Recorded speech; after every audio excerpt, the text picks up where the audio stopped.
মৌলানা ভাসানী নেতাদের নেতা ছিলেন, নেতাদের শিক্ষক ছিলেন। এমন কোন বাংলাদেশের নেতা জন্মাই নাই যারা মৌলানা ভাসানীর কাছাকাছি হয় নাই, তার আশীর্বাদ নেয় নাই। কেউ সফল, কেউ ব্যর্থ।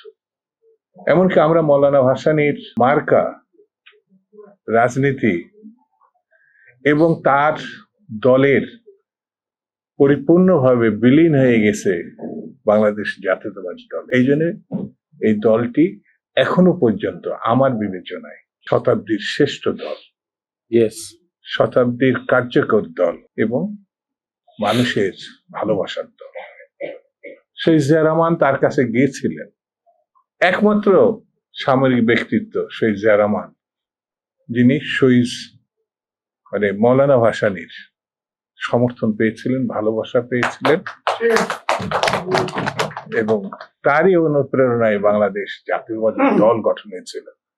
ন্যাব ভাসানী মুশির রহমান যাদুমাকে বলেছিলেন, এই সৎ এবং ভালো মানুষটার সঙ্গে নিয়ে তোমরা রাজনীতি করো, কারণ খোদাই মে খিদমতগারের মধ্য দিয়ে তিনি রাজনীতি থেকে সরে গেছিলেন, ন্যাব ভাসানী থেকে সরে গেছিলেন। যাদু ভাই তখন চেয়ারম্যান। মৌলানা ভাসানীর কথা বলে আসলে শেষ করা যাবে না।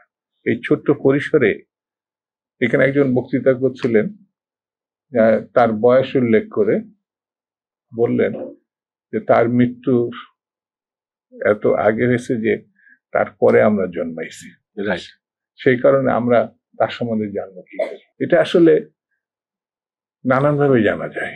সৈয়দ মুদস্সির আলী সম্ভবত তিনি একটা বই লিখেছেন মৌলানা ভাসানী এই নামে। আমি জেলখানায় আমার স্ত্রী দিয়ে এসেছিলেন, আমি পড়ছিলাম, সেখানে একটা লাইন ছিল যে এই 500 পৃষ্ঠার বইয়ে আমি যা উল্লেখ করেছি তথ্য, রাজনীতি, সময়ের, তার থেকে আরো 3 গুণ তথ্য আমি বাইরে রেখেছি, 500 পৃষ্ঠায় শেষ করা যায়নি।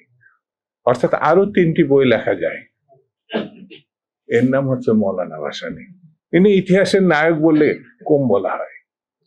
মৌলানা ভাসানী এমন একজন ব্যক্তি, বাংলাদেশের এমন কোন নেতার সঙ্গে তার পোশাক, পরিচ্ছদ, চালচলন, জীবনযাপন কোনোভাবে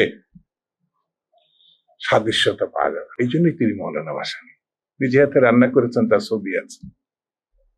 তিনি মানুষের বেদনায়, কষ্টে দুঃখ পেয়েছিলেন বলে দুর্ভিক্ষের আগে পরে মানুষের কাছে তিনি গেছেন, বুকা মিছিল করেছেন।